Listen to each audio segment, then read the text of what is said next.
Hey guys, today we are going to show you how to play and make Mancala. It's a board game. So yeah, we're going to start off by making the actual game. Sweet. So you're going to need your egg carton that you have and some scissors. And you're going to cut it into two pieces. So first you cut the top and the bottom.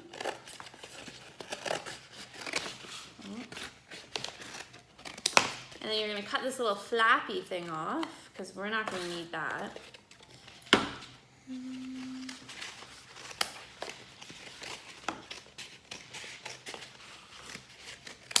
Great. So then this is like the main piece of the board game. You're just going to put that aside. And you're going to cut the top into two pieces.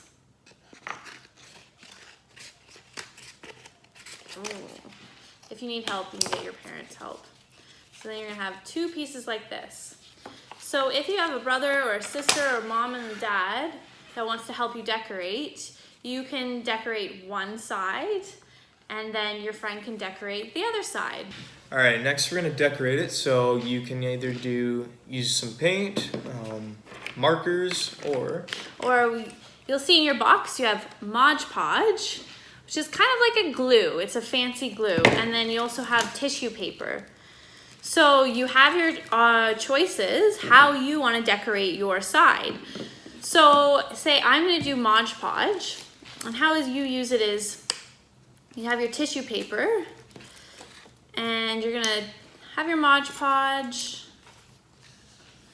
and you're going to take a little bit on your paintbrush, like so, and you're going to paint a little spot of it.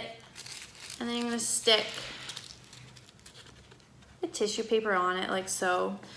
If you really want it to stick, you can take your paintbrush and just paint on top of the tissue paper like so. So you can mix and match the colors. You can do a couple of your favorite colors. You can do all one color. Doesn't really matter. I'm going to do a mixture of pink and yellow, kind of summery colors. So the next, I'm gonna put the pink on top of the yellow like that. And I'm gonna put a little bit more Mod Podge on top of it, like so. And what I'm gonna do is I'm gonna cover the entire thing with pink and yellow squares. And the really cool thing about this is that the glue looks kind of white right now, but it's going to dry and be clear and kind of like a hard feeling. So that will be part of your board game. And then cool. Andrew, what are you doing? I'm just using blue paint. And I'm going to paint the entire end blue. Cool. Yeah. Easy, awesome. And then when you're done decorating, it might look something like this. So the blue is going to be Andrew's side, and then the pink and yellow is going to be mine. Okay, so once our game board has dried fully, we took the two ends and we just taped them on the sides there. Super easy. And then when you took our shells, or if you don't have shells, you can do beans or beads or whatever. So you're going to put 4 shells in each hole, right here. All right, so this is Mancala, and it's a game where basically the object of the game is to get as many shells into your end zone as possible. So this is my end zone, this is Ashley's end zone. When the game ends, whoever has the most in theirs wins the game. My side is the blue side, and this is my end.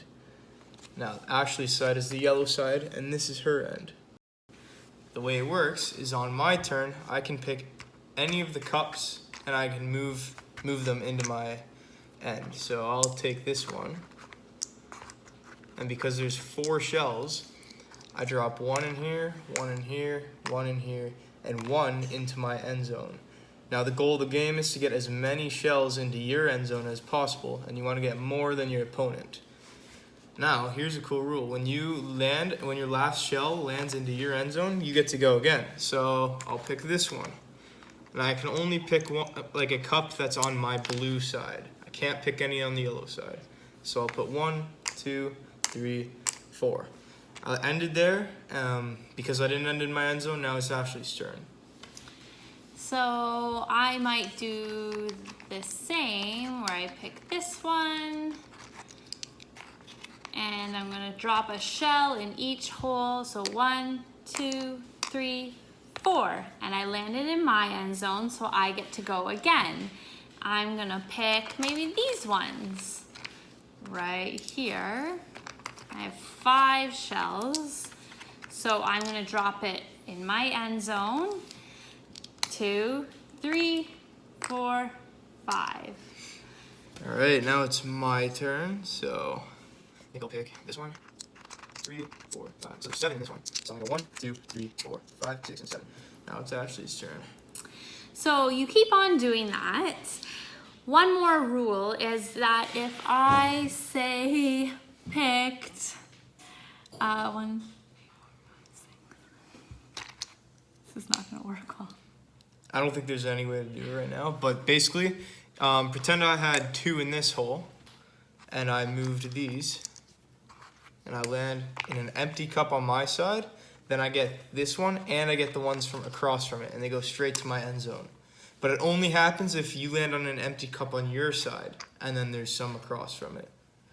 So say I was moving my shells, and I landed in an empty cup on his side, I wouldn't get any shells that are on this side. Nothing happens. It just becomes my turn now. All right, and the last rule is, as you keep playing the game, if one side happens to have no more shells in it, then the game's over. And you just count up how many shells you have each in your end zone, and whoever has the most wins the game. So you can count your shells, Right. and I'll count my shells.